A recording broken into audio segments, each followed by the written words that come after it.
সময় টেলিভিশন স্বয়ং এই রিটটা করেছিল।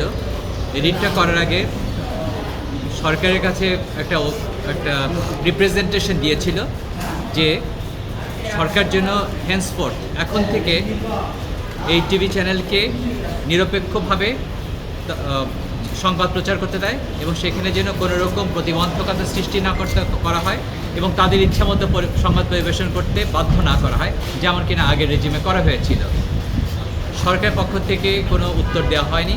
তার পরিপ্রেক্ষিতে সংক্ষুব্ধ হয়ে সময় টেলিভিশন আজকে রিটটা ফাইল করেছে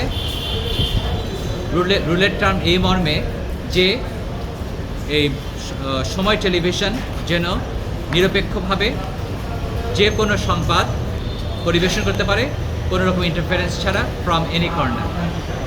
আর ইন্টারিম অর্ডার চাওয়া হয়েছে, যেখানে বারবার করে এখানে ভিতর থেকে এবং বাইরে অ্যাজিটেশন হচ্ছে। অতীতে যারা বৈষম্যের শিকার হয়েছিল তারা এসে ম্যানেজমেন্টের কাছে ভাঙচুর করার চেষ্টা করছে। সেখানে সেনাবাহিনীর সদস্যরা সেখানে মজুদ আছে যে কোনো অপ্রীতিকর অবস্থাকে রক্ষা করার জন্যে। কিন্তু এরকম একটা টেন্সড অবস্থার মধ্যে 7 দিনের জন্যে ইন্টারিম অর্ডার চাওয়া হয়েছে যেন এই টিভিটা 7 দিনের জন্য সম্প্রচার বন্ধ থাকে আইনশৃঙ্খলা বজায় রাখার জন্যে এবং যে বৈষম্যমূলক আচরণ হয়েছে অতীতে সেগুলোকে নিবারণ করার জন্য। আর যে সাপ্রেশন ফ্যাক্ট করা বলা হয়েছে, টু মাই আন্ডারস্ট্যান্ডিং, আমি সিনিয়র অ্যাডভোকেট, আমি এমন কোনো কাজ করিনি যেখানে এখানে সাপ্রেশন ফ্যাক্ট হয়। এই পিটিশনের মধ্যে কোম্পানি ম্যাটারের যে দরখাস্ত ছিল সেই দরখাস্ত দেওয়া হয়েছে। কোম্পানি কোর্টের থেকে যে অর্ডার হয়েছিল সেই অর্ডারটা এখানে অ্যানেক্স করা হয়েছে এবং ওই যে মামলা হয়েছে কোম্পানি কোর্টে যে মামলা হয়েছিল সেখানে বাংলাদেশ স্যাটেলাইট লিমিটেড এখানে পার্টি ছিল না, যদিও পার্টি না থাকা সত্ত্বেও একটা প্রেয়ার করা হয়েছিল যেন একটা আবেদন করা হয়েছিল যেন বাংলাদেশ স্যাটেলাইট লিমিটেড যেন এই সম্প্রচার বন্ধ না করা হয়, যদিও ওই বাংলাদেশ স্যাটেলাইট লিমিটেড ওই মামলায় কোনো পক্ষ ছিল না। সুতরাং এই যে প্রেয়ার সেটা রিডান্ডেন্ট প্রেয়ার। যাই হোক, যে ওইখানে হাইকোর্ট ডিভিশন আমাকেও শুনেছিলেন, মহোদয় সাহেবকেও শুনেছিলেন, ফখর সাহেবকেও শুনেছিলেন এবং কোনো ইন্টারিম অর্ডার দেন নাই। এবং যে রুলটা হয়েছে ওখানে যে অ্যাডমিট করা হয়েছে সেটাও একটা ভিন্ন ব্যাপারে। সেখানে হয়েছে যে তাকে ম্যানেজিং ডিরেক্টরের পদ থেকে সরিয়ে দেওয়া হয়েছে, সেটাকে তিনি চ্যালেঞ্জ করেছেন। তো সেটা সাবজেক্ট ম্যাটার হচ্ছে ম্যানেজিং ডিরেক্টর সরিয়ে দেওয়া মূল সাবজেক্ট ম্যাটার।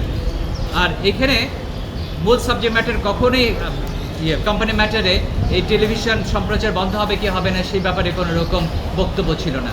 সুতরাং যে বক্তব্য রাখা হয়েছে বা যে বলা হয়েছে যে আজকে যে অর্ডারটা নিয়েছে সে সাপ্রেশন অফ ফ্যাক্ট, সেটা to my understanding is not a suppression of fact.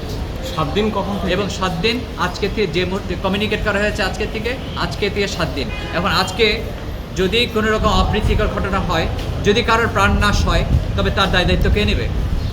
সেই জন্যে এবং যে সম্পত্তি নষ্ট হয়, কারণ এখানে 75% থেকে 80% মতো বা 75-এর মতো শেয়ার হোল্ডিং সময় টিভিতে যাকে আমরা রিপ্রেজেন্ট করছি, সময় টেলিভিশন নিজে এসে মামলা করেছে। সেখানে একজন ক্ষুদ্র বিভক্তির একজন শেয়ার হোল্ডার তার ইচ্ছা অনুযায়ী তো কোম্পানি চলতে পারে না, বা তার ইচ্ছা অনুযায়ী তো কোম্পানির চাহিদা বা চাওয়া প্রতিফলন হতে পারে না। ফলে কোম্পানির যে মেজরিটি শেয়ার হোল্ডিং সর্বসম্মতভাবে এখানে সিদ্ধান্ত নিয়েছে যে ল অ্যান্ড অর্ডার সিচুয়েশন বজায় রাখার জন্য এবং বিগত সরকারের আমলে যে বৈষম্য হয়েছে, যে অনৈতিকভাবে এই টেলিভিশনটাকে ব্যবহার করা হয়েছে as a spokesman of the then government এবং স্বৈরাচার মনোভাবের সমস্ত নিউজ এখানে মিথ্যাভাবে সম্প্রচার করা হয়েছে, নিরপেক্ষভাবে কোনো সংবাদ পরিচালনা করতে দেওয়া হয়নি। সেইগুলোর কারণে যে ভাঙচুরের ঘটনা ঘটছে, প্রাণহানির সম্ভাবনা আছে, সেই কারণেই এই 7 দিনের জন্য এই সম্প্রচার বন্ধ হয়েছে। এতদিন তো 70% শেয়ার এনাদের হাতেই ছিল, যখন মিথ্যা সংবাদ 100% ছিল। তৎকালীন সরকারের একজন অত্যন্ত ঘনিষ্ঠ ব্যক্তির আত্মীয় স্বজন এটাকে কন্ট্রোল করত। যে মেজরিটি শেয়ার হোল্ডার যারা ছিল তাদের ইচ্ছায় কখনোই প্রতিফলিত হতে দিত না, তাদেরকে এই স্টেশনে আসতে দিত না, তাদের ইচ্ছাকে পরিহার করা হতো। সুতরাং তাদের এখানে কোনো বক্তব্য দেওয়ার মতো কোনো অবস্থা তারা রাখে নাই, শুধুমাত্র ত্রাস সৃষ্টি করে। আজকে যখন একটা অবস্থা হয়েছে, তারা এখন যখন টিভির নিয়ন্ত্রণ নেওয়ার মতো স্বাধীনভাবে কাজ করার মতো অবস্থায় আছে, এই মুহূর্তেও তাদেরকে এখন সঠিকভাবে কাজ করার মতো পরিবেশ সৃষ্টি করছে না। আসলে একটা বিষয় কি এরকম যে 233 কি 233 হচ্ছে কোম্পানি আইনে যারা মাইনরিটি মানে হচ্ছে স্বল্প সংখ্যক যে শেয়ার হোল্ডার আছে তাদেরকে প্রোটেকশন দেওয়ার জন্য, তাদের শেয়ার হোল্ডিংয়ের প্রোটেকশন দেওয়ার জন্য। এখন শেয়ার হোল্ডারের প্রোটেকশন সবসময় শেয়ার হোল্ডারের রাইটের সাথে ঘুরে।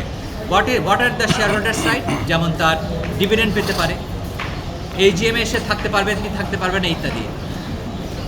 এখন কোম্পানির পলিসির সমস্ত ডিসিশন, কোম্পানি কীভাবে চলবে, কোম্পানি সম্প্রচার চালাবে কি চালাবে না, কোম্পানি কীভাবে ব্যবসা করবে, সেগুলো সমস্তই নির্ধারণ করা হচ্ছে মেজরিটি শেয়ার হোল্ডারদের হাতে। মেজরিটি শেয়ার হোল্ডাররা যখন মনে করছে যে এই মুহূর্তে এই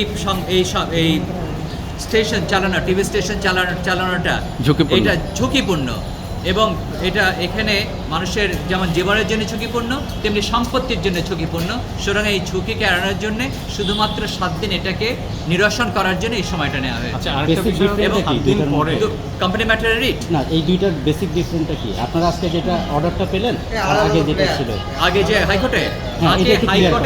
আগে হাইকোর্টে যে পিটিশন ছিল তার সাবস্ট্যান্টিভ প্রেয়ার চাওয়া হয়েছিল যে যিনি তখন ম্যানেজিং ছিলেন তাকে অপসারণ করা হয়েছিল। সেই অপসারণকে চ্যালেঞ্জ করে তিনি এই মামলাটা করেছিলেন। আর আজকের মামলাটা হচ্ছে যে এই টিভিকে নিরপেক্ষভাবে যেন কাজ করতে দেওয়া হয় এবং 7 দিনের জন্য সম্প্রচার বন্ধ করা রাখা হয়, যেন এই যে অ্যাজিটেশন হচ্ছে এই সিচুয়েশনে কন্ট্রোল করার জন্য। সুতরাং দুইটা সাবজেক্ট ম্যাটার সম্পূর্ণ ভিন্ন।